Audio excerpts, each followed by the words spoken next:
So unfortunately, it's an election year. The economy is a little on edge. And unfortunately, that means a lot of things for you, Mr. or Mrs. Woodworker. So in today's video, I'm gonna talk to you about how to thrive in uncertain and economically challenging times as a woodworking business owner. Let's dive in.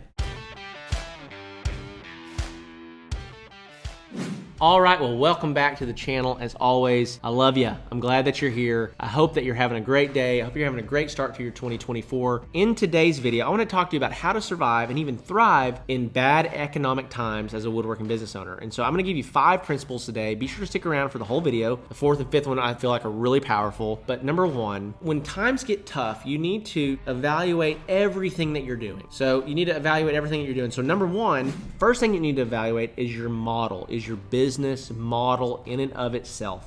So for example, let's say that you are building everything from scratch and selling it to your clients. Well, maybe you need to figure out how to outsource some of that to sell to your clients. Maybe you need to figure out how to sell it and have somebody else do all the work. Maybe you need to remove some of the risk and liability for you, right? So when you're looking at bad economic times and challenging seasons, you need to really evaluate your model. Is the model that we're using the best model for scalability and sustainability through turbulent seasons, okay? So one big thing here, and a lot of you, I may get roasted on this one, but looking at, can we import some products to complement our brand? The reason that everybody imports products is because of the margins. So let's say, for example, you're running a woodworking business and you're running 15 to 30% margins, and what you're producing is great stuff. Customers are super happy. But let's say that you could import that same exact product or something very similar at 80% margins, and you can sell it for the same price, but you're able to get it for a fraction of what you were producing it for. That's not a bad model, homie.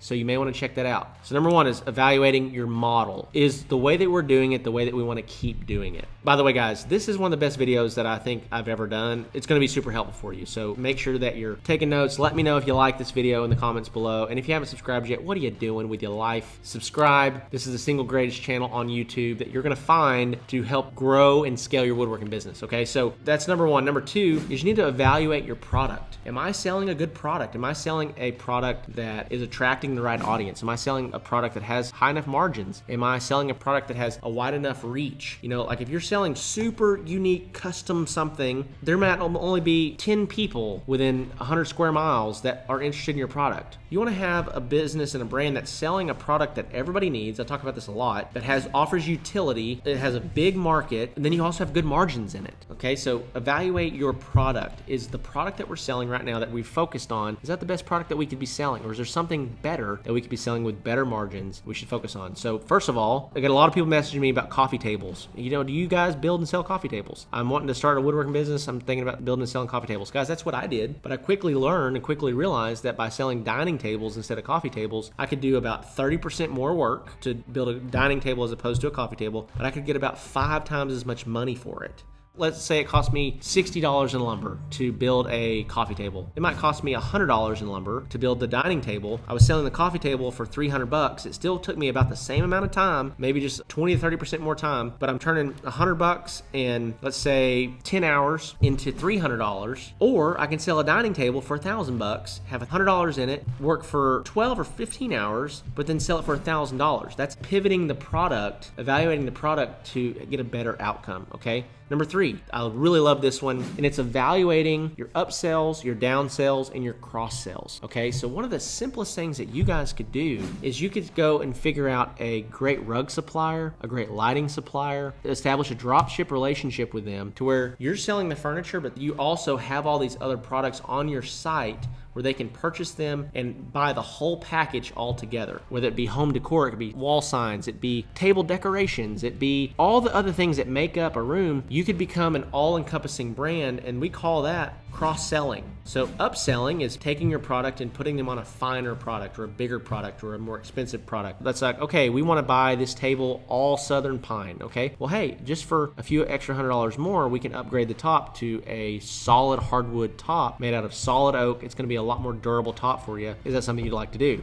That's an upsell. Okay, what is a downsell? A downsell is, I love your stuff, but it's a little bit outside of my budget. Hey, totally understand. We do have some more budget-friendly options that maybe interest you. Is that something I could share with you? And so instead of selling your $2,000 tables, you sell your $1,200 tables. That's a downsell. And then cross-sell, like I said, is figuring out how do I develop these relationships and how do I start selling and making money off of these other opportunities. Because here's the deal, guys. Listen, if somebody's coming to you to buy a dining table, they're probably going to redo their whole kitchen or their dining room. Like if somebody's buying a brand new house or remodeling their home, they're going to buy rugs. They're going to buy lighting. They're going to buy tables and chairs. They're going to buy all the things that are going to make up that room. Why not let that be you? If you can offer all of it, you can capture all the money instead of it going to all your competitors in town, okay? Number 4, you want to evaluate your margins, okay? Now, this is where it's so important, guys, to have a good understanding of basic bookkeeping, have a good understanding of what your cost of goods sold are, your material costs, I often refer to them as, to look at like how much are you paying out in labor if you have a team or you have employees. Guys, I hold fast and hold true that you never want more than absolute max 30% of your sales price in cost of goods. So if you're selling something for $1,000, you don't want any more than $300 in it. And this is to run a relatively tight margin business. Ultimately, it would be even better if it was lower than that. Like some of our tables, we run really pretty healthy margins on our tables. We might have only 18 to 20% in cost of goods in relation to the sales price. And then on the labor side of things, you don't ever want to be paying out more than about 15 to 20% in shop labor.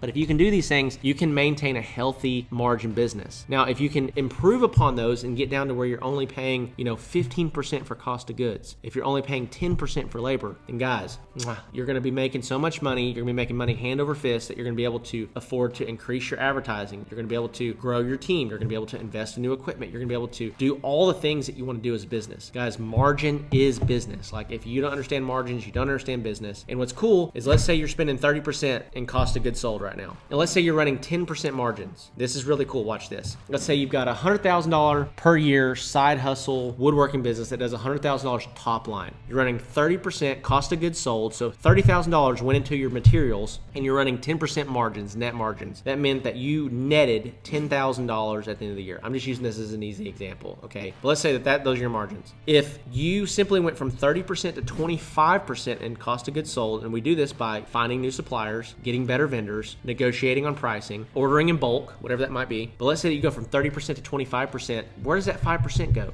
It goes to your bottom line. So you went from running a 10% margin business to running a 15% margin business, which is a 50% increase in net profits for making one small change inside of your business, right? So it's worth learning those things, okay? So the last thing that you want to evaluate, so we've got evaluate your model, evaluate your product, evaluate your upsells, downsells, and cross-sells, evaluate your margins, and then number 5 is evaluate your methods.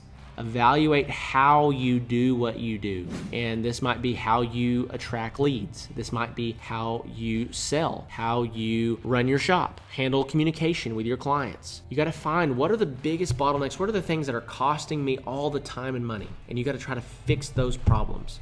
And so hopefully this was a super helpful video for you. Just let me know in the comments below. Zach, you suck. I never want to watch a video of yours again. Just let me know. I won't respond because that's mean. But if you enjoyed this video, I'll say, hey, just a couple resources for you. Number 1, free resource, Handmade Business Secrets ebook. It's about a 100-page ebook that I wrote for guys and girls just like you trying to grow your woodworking business. If you are stuck under $5,000 per month, you're trying to grow and you want a low-cost resource to help you get there, check out the Handmade Hero Academy program. And then if you're really ready to scale your business, if you're tired of fiddle farting, as my mama would say, then be sure to check out the Woodworking Business Accelerator program. So with that being said, guys, I love you. I'll see you in the next one.